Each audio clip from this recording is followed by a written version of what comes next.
Welcome to Social Aloe Ministries, where we are committed to glorifying God while exposing the devil. When the Lord ordains a spouse for you, it is almost guaranteed that the devil is going to do his best to try to keep the two of you apart. And one of the common ways that he'll do it is by putting a counterfeit in your life. Someone who comes along may even seem like a gift from God, but that person is far from it. And that person is simply there to prevent you from being with the person the Lord has ordained for you. But this is not just about earthly relationships. It is also about heavenly relationships. Because the same way the devil will send a person into your life to prevent you from being with the spouse that the Lord has for you, is the same way the devil will send people into your life to block your relationship with Christ. And they are of the Antichrist, someone who's against and or in place of Christ.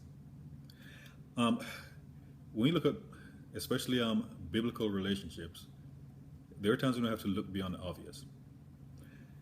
The story of Jacob and Leah. A lot of times in real life, we may see two people and we're like, how did they get together? And for whatsoever reason, that may cause you to say that. How did they get together? One of my favorite things is to find out how the Lord brought people together.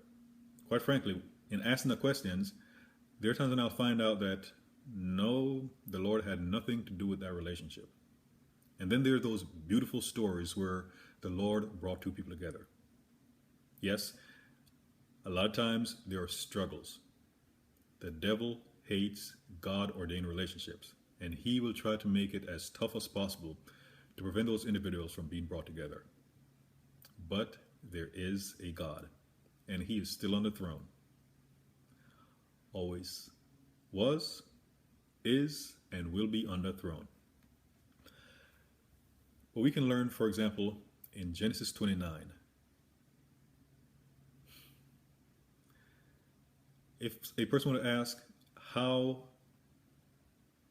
Jacob and Leah got together, to me it comes down to one word: witchcraft. I can water it down a little bit and say manipulation, but I prefer to call it what it is: witchcraft. Some people may think that it was a God-ordained relationship, and I tend to disagree.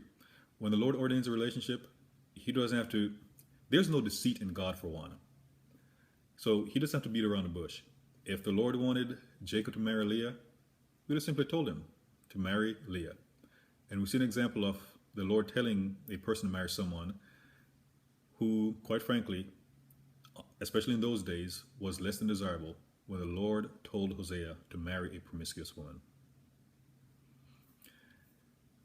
That won't have the same impact today, but back then it was a very big deal. But the Lord is very frank. He told Hosea to go and marry a promiscuous woman.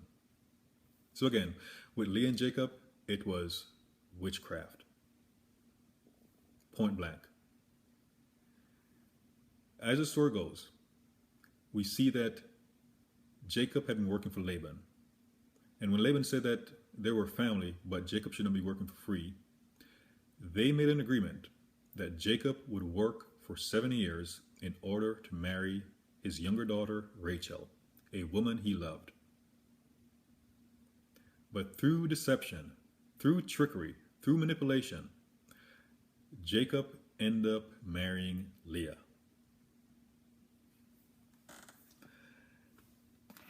And I'll read what it says in 1 Peter 5:8. Because what happened to Jacob is a reminder. As is written, be sober, be vigilant, because your adversary, the devil, as a roaring lion, walketh about, seeking whom he may devour. And you may be saying, those kind of harsh words, considering that the Lord blessed Leah with 7 children, to include 6 sons, 6 of the patriarchs for the tribe, the nation of Israel. True. We'll have to look at the other part of the story. And bear with me for a second, because I mentioned that relationship was as a result of witchcraft, manipulation. Because it came as a shock the following day after the wedding, when Jacob woke up and found out that he had married Leah. And And unfortunately, they had consummated that marriage. And Jacob was thinking that he was with Rachel. But he didn't find out until the following day when the lights were on, so to speak.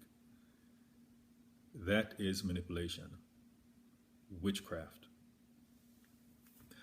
But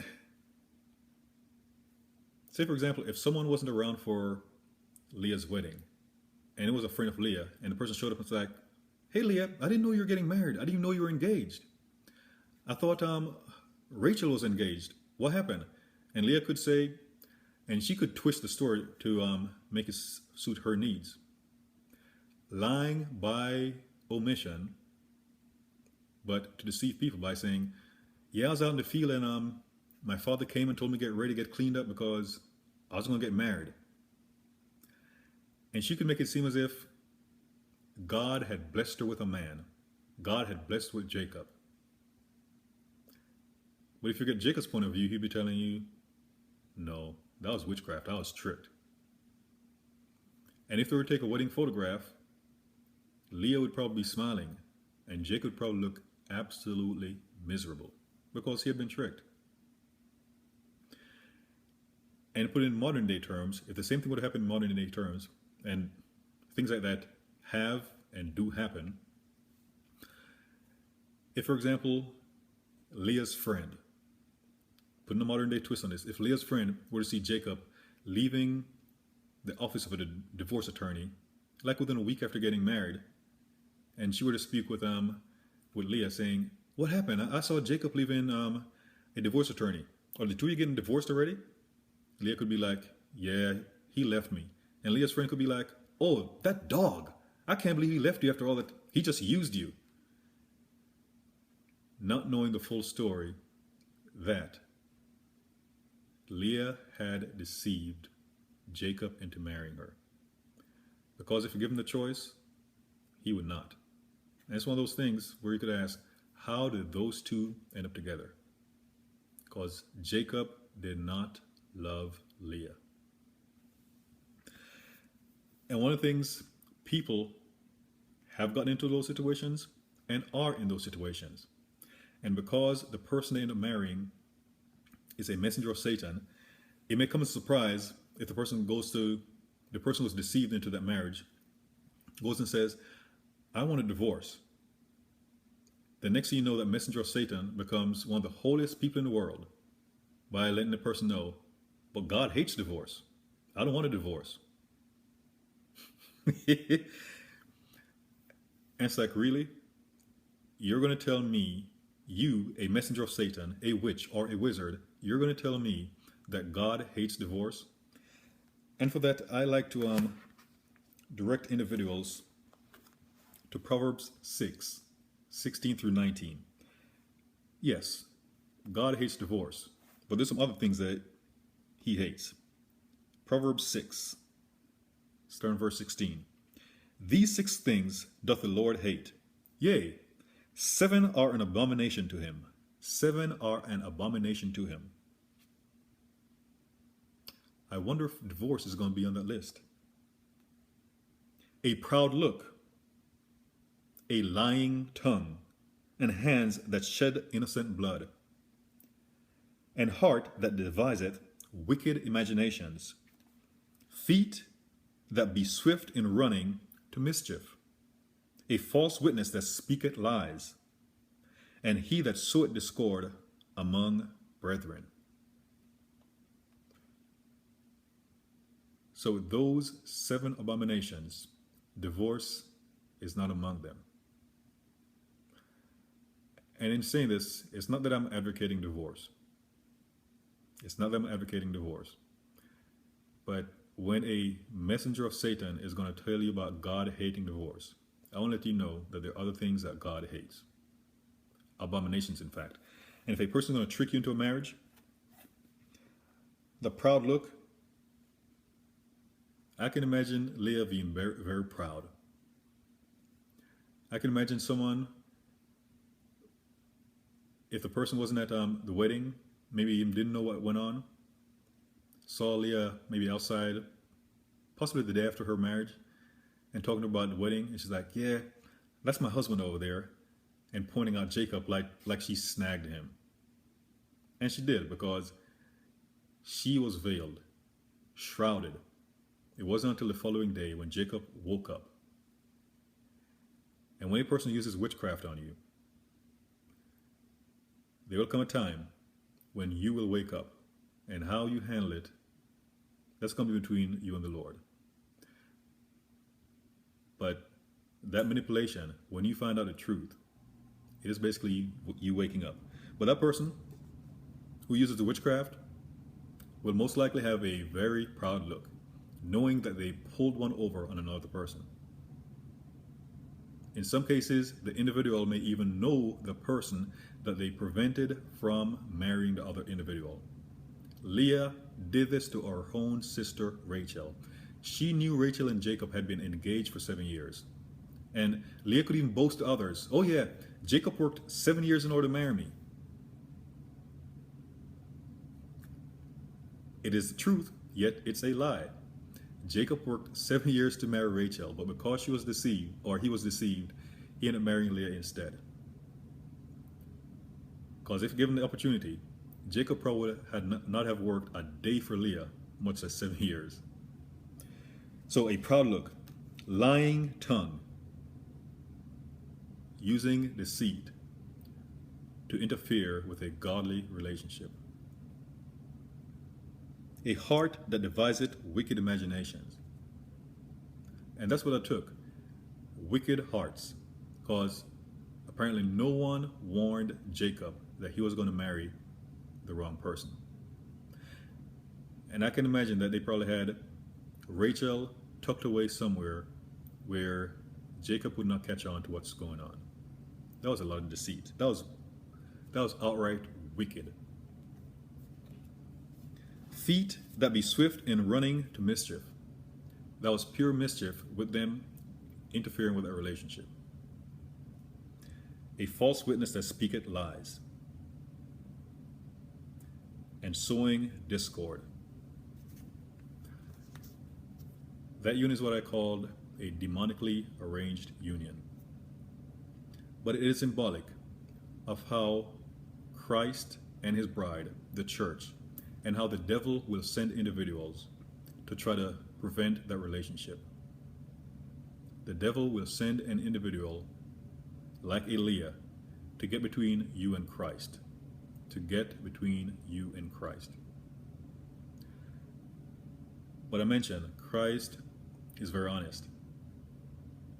The Lord told Hosea to go and marry a promiscuous woman. And when she went off with someone else, after a while the Lord told him to go and get his wife.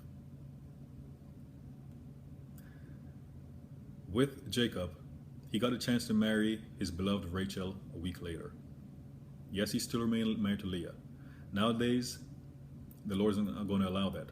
So one way or another, if you're in an ungodly relationship, either you're going to decide to continue in that relationship, or something is going to have to give.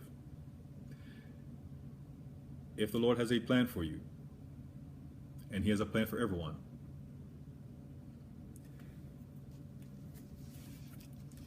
let me read what is written in Isaiah 14:24. The Lord of hosts hath sworn, saying, surely as I have thought, so shall it come to pass. And as I have purposed, so it shall stand. If the Lord has a plan for you, which he does, that plan is going to come to pass, one way or another. So I mentioned in Hosea 3, the Lord actually told Hosea to go and get his wife, even though she was being an adulteress and she was married to someone, or she was with someone else. Whether they were married, I don't know. But the Lord sent him to claim his bride. That is also indicative of how sometimes we end up in the devil's hands. And the Lord will say, oh, no, you don't. You are not going to keep my child. You are not going to keep my bride, the church. And I close with what Jesus said in John 10, verses 27 through 30. My sheep hear my voice, and I know them, and they follow me. And I give them eternal life, and they shall never perish, neither shall any man pluck them out of my hand. My Father, which gave them me, is greater than all, and no man is able to pluck them out of my hands. I and my Father are one. No one is able to pluck you out of Jesus' hands. When Jesus said that his sheep hear his voice and they will not follow another, the devil is very deceptive. If you've ever seen an impersonator, they can mimic someone else very well. A lot of times, even the voice. If your back is turned, you would think that the actual individual is speaking with you as opposed to an impersonator. The devil does the same thing. When it comes to relationships, please be very careful. I can tell you that I remember the first vision that I had, and it came to pass a month later. But I erroneously made an assumption that every vision, every dream, every spiritual voice, and things like that I heard was from God. And I found out the hard way that the devil, he will also give people visions. He will also give people dreams. And with that, when it comes to relationships, if someone comes to you and is telling you that he or she is your God-ordained spouse, if the Lord has not confirmed that with you, get away from that individual. Sure, the Lord may tell one person before the other, and we see this in Genesis. The Lord told Abram a couple of times that he was going to bless him with a child. But that thing did not come to pass until the Lord also told Sarah. And when he told Sarah, within a year, they had Isaac. So yes, there may be times when the Lord may tell someone that he or she may be your future spouse. And if that individual comes to you too soon, it won't be the right time. That individual should go away. But then there are times when a person may come to you because that person has been deceived into thinking that he or she is supposed to be your spouse. Or it may be malicious, where he or she is trying to block you from being with your God-ordained spouse. But if you do not hear it from the Lord yourself, do not get into a relationship with that person. Do not allow the person to use witchcraft to pressure you into getting a relationship with him or her. But like I said, one way or another, the Lord's plans will come to pass. And no one is going to be able to pluck you out of his hands.